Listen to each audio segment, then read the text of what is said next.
नमस्कार, मैं हूं प्रभु चावला। सीधी बात में हम आपके सामने कभी नेता, कभी अभिनेता और कभी कभी साधु संत पेश करते रहते हैं। इसी श्रृंखला में आज बारी है मशहूर गायक सोनू निगम की। बॉलीवुड का ये मानना है कि सोनू निगम मोहम्मद रफी की कमी को पूरा करने में लगे हुए हैं। क्या सोनू निगम अभी तक इसमें सफल हुए हैं, फेल हुए हैं या सफल होने के लिए इनको कितना समय लगेगा? आइए इन्हीं सभी सवालों पर करते हैं सोनू निगम से ही सीधी बात। सोनू जी, आपका सीधी बात में बहुत बहुत स्वागत है। धन्यवाद, थैंक यू। एक बार बताइए, ये फरीदाबाद में आप पैदा हुए, जैसे वहीं हुए ना? जी हाँ। फरीदाबाद से मुंबई आ गया और मुंबई में छा गया। दिल्ली में तो पहले दिल्ली से बचपन दिल्ली में फरीदाबाद तो एक ही बात है ना? हाँ जी जी। तो फरीदाबाद से मुंबई का जो सफर है आपने जो पूरा किया, इसमें कुछ आपको कठिनाई कैसे किया? मतलब आप कुछ कठिनाइयां आई? कठिनाई तो आती है, और ख़ासतौर से तब अगर आपके कोई बैकग्राउंड ना हो, स्टार पेरेंट्स ना हो।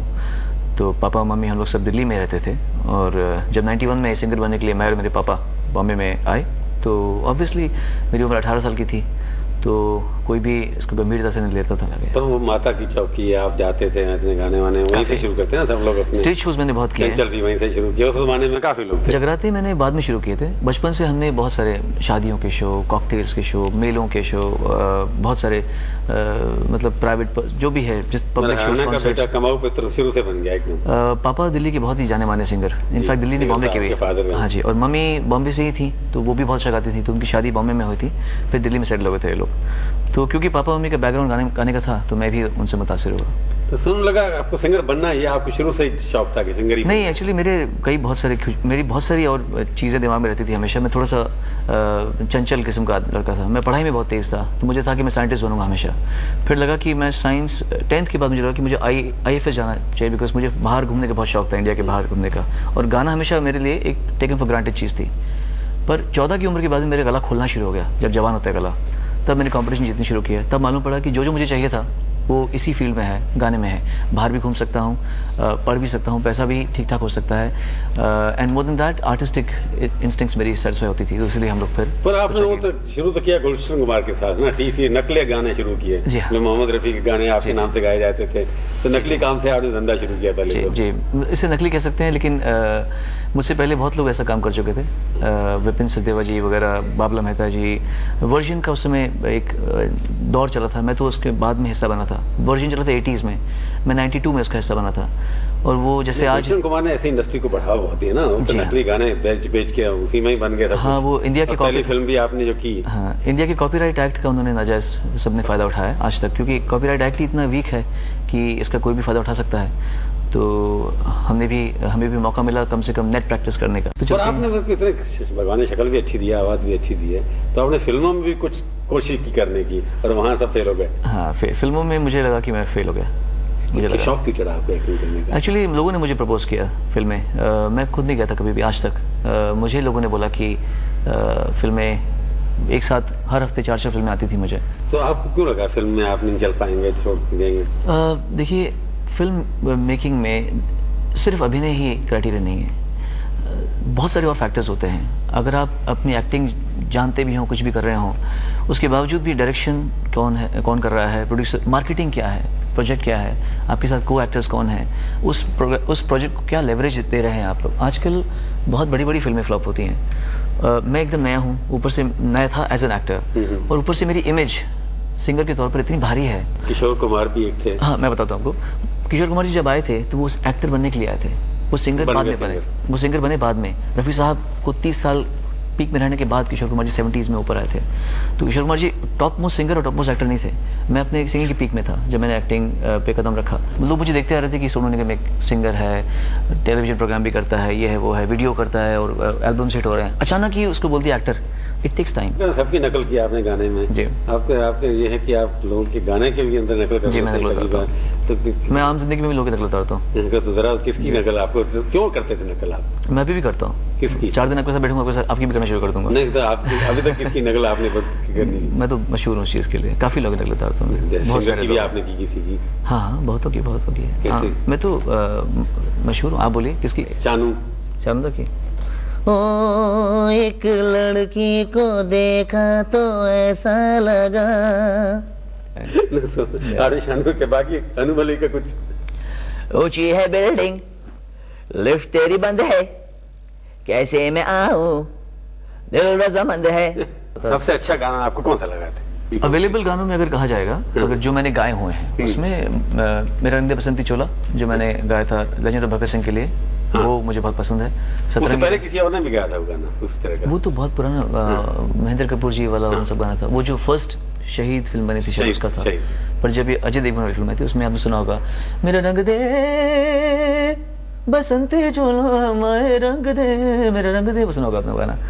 तो वो गाना मुझे बहुत पसंद है। उसको आपने डिफरेंट कैसे किया? हाँ, रहमान का, ए आर रहमान ने कंपोज किया था, तो मैंने उसे गाया। फिर सतरंगी उसको कैसे डिफरेंस क्या है आपका? उसको गाया जैसे आपने ए आर रहमान का गाया? डिफरेंस मैंने क्या, जैसे ट्यून बताई मैंने गाया, उससे आपने इंसाफ किया। बिल्कुल, मैं याद नहीं मुझे पता है आप टेस्ट की तरह। मेरा रंग दे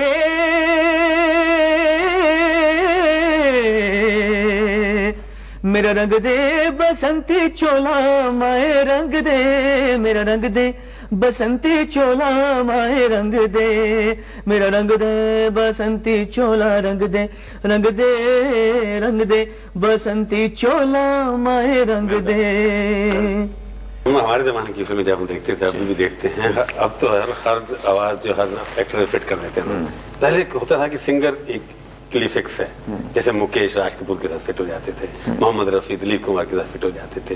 सोनू निगम कहीं अभी तक आइडेंटिफाई होते हैं किसी फिल्म एक्टर के साथ। मेरे को लगता नहीं कि वो जमाना बदल गया, लगता है हर एक्टर आपकी आवाज का फिट हो मैं जाएगा। आपके मुकेश जी वाले उदाहरण से तो मैं सहमत हूँ, रफी साहब के उदाहरण से सहमत नहीं हूँ, क्योंकि रफी साहब ने दिलीप कुमार जी के लिए तो गाया है, शम्मी कपूर जी के लिए पूछूंगा वो बात, इससे मैं बता रहा हूँ। उससे पहले थोड़ा सा देख लेना पड़ेगा।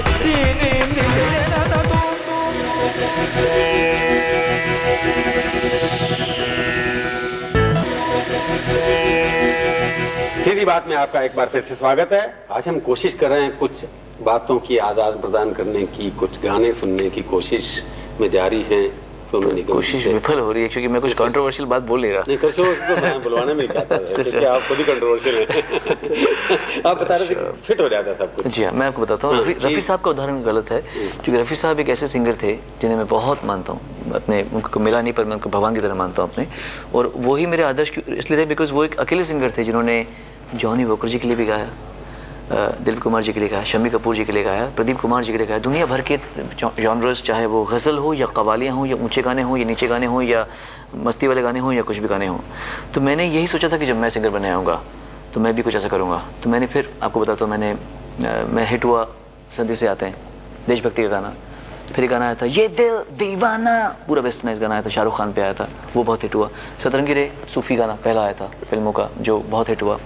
उसके बाद अब मुझे रात दिन तुम्हारे ख्याल है दीवाना एल्बम जो थी, पूरा रोमांटिक। अभी हाल ही में एक कवाली हिट हुई है, तुमसे मिल के दिल का है जो हाल क्या कहें, वो कवाली हिट हुई थी। फिर एक देशभक्ति कवाली और थी बहुत पहले, जी हाँ मैं नाम है। फिर एक कवाली और हिट हुई थी, वो जिंदगी मौत ना बन जाए संभालो यारो, सरफरोशी की तमन्ना, ऐसे गाना जो हुआ था बड़ा अच्छा हुआ था। तो मैंने बहुत सारे देशभक्ति गाने भी गाए, रंग दे बसंती चोला से लेकर सेमी क्लासिकल गाने भी गाए हैं, और मस्ती वाले गाने व्हाट इज़ मोबाइल नंबर और निकल ले भैया संभल ले भैया निकल ले, वो भी गाया मैंने। So what I try to do is I just variate, ताकि मुझे किसी एक्टर पे डिपेंड ना होना पड़े कि ये एक्टर अगर आउट ऑफ वर्क हो गया तो मेरी आवाज़ का क्या होगा। I should be able to sing for everyone. जैसे कजरा इस तरह के गाने मशहूर हो जाते हैं, दम उसमें ज़्यादा नहीं होता, तो आपको लगता है कि पॉप जब आप गाते हैं या इस तरह के आइटम नंबर गाते हैं, और रफी साहब के जो गाने थे एवर लास्टिंग, आपकी उम्र के लोग भी सुन रहे हैं, मेरी उम्र के भी लोग सुन रहे हैं। मैं जानता हूँ कि अगर आप कुछ काम को, आज के काम को हल्का बोलेंगे, मेरे हिसाब से पहले भी काफ़ी काम, हर काम अच्छा नहीं होता था। मैं नहीं मानता कि अपलम चपलाई रे, मैं नहीं मानता कि वो बहुत ग्रेट सॉन्ग है। आई एम सॉरी, अगर आप कहेंगे कि ये बहुत ग्रेट लिरिक्स है या बहुत ग्रेट गाना है तो मैं आपके आगे हाथ जोड़ दूंगा। द बॉटम लाइन इज, बुरा अच्छा काम हर दौर में होता आया है, और हर दौर के लिए हम ये नहीं कह सकते कि आज की इंसान की सोच कल के इंसान से इंफीरियर है। कई बार आपको भी कहते हैं ना एल्विस प्रेस्ली, आप इंडिया के बनने वाले हैं। मैं एल्विस की तरह गा सकता हूँ, एल्विस मेरी तरह नहीं गा सकते थे, क्योंकि मैं इंडियन वेस्टर्न, आप उनकी भाषा भी नहीं, स्टाइल, सिंगिंग ऑफ स्टाइल की बात कर, क्योंकि हम लोग वेस्टर्न गा सकते हैं, इंग्लिश बोल सकते हैं, इंग्लिश एक्सेंट में गा सकते हैं, लेकिन अंग्रेज हिंदी बोलना उनके लिए बहुत मुश्किल हो जाता है, बिकॉज वो ये गायन का ये पद्धति अलग है। यहाँ पर हम लोग वो ये वेस्टर्न होता है, और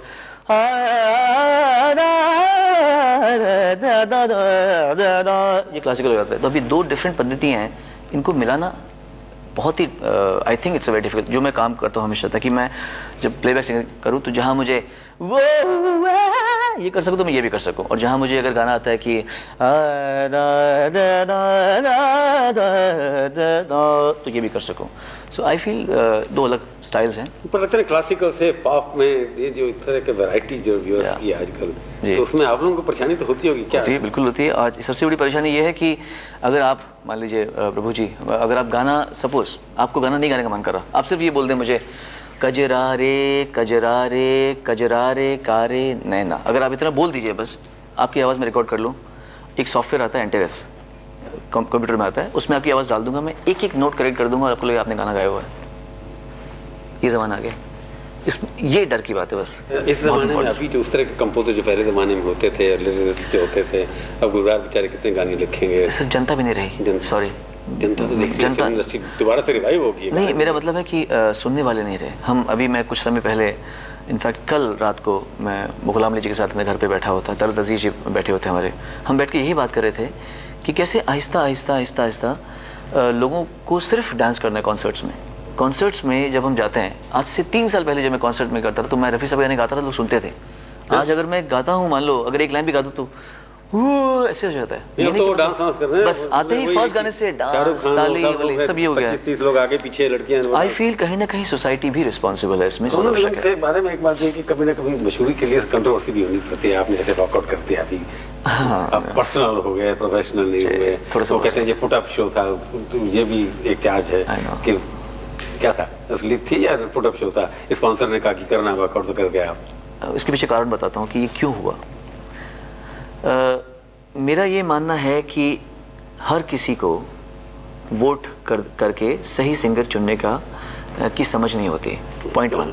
पॉइंट 2, मैंने खुद जज बनने का मंजूर किया है इंडियन आइडल में। इंडियन आइडल में मैं जज तो हूँ, लेकिन इसका फॉर्मेट ही है कि पब्लिक जज करेगी। ऐसे में जिससे याद आ जाएंगे वो। पॉइंट 2, तो मैंने वॉकआउट, या मैंने, अनु जी ने, फराज जी ने वॉकआउट क्यों किया? हमने जो वॉकआउट इसलिए किया क्योंकि पब्लिक समझ ही नहीं पा रही कि एक टाइम के बाद में आप बंगाल के हैं या महाराष्ट्र के हैं या साउथ के हैं या हिमाचल के, ये मैटर नहीं करना चाहिए, ये नहीं मैटर करना चाहिए। उसी इलाके से याद आ जाते हैं। ये गलत बात है। अभी कभी को आसाम से हमेशा किसी को खड़ा कर रहा है कोई। I think this is time to understand कि आप अगर खराब इंडियन आइडल को खड़ा कर देंगे तो उसको झेलेंगे, पूरी जिंदगी झेलेंगे। देश में झेलना पड़ेगा, बाद में झेलना पड़ेगा। ये तो बहुत गलत बात है।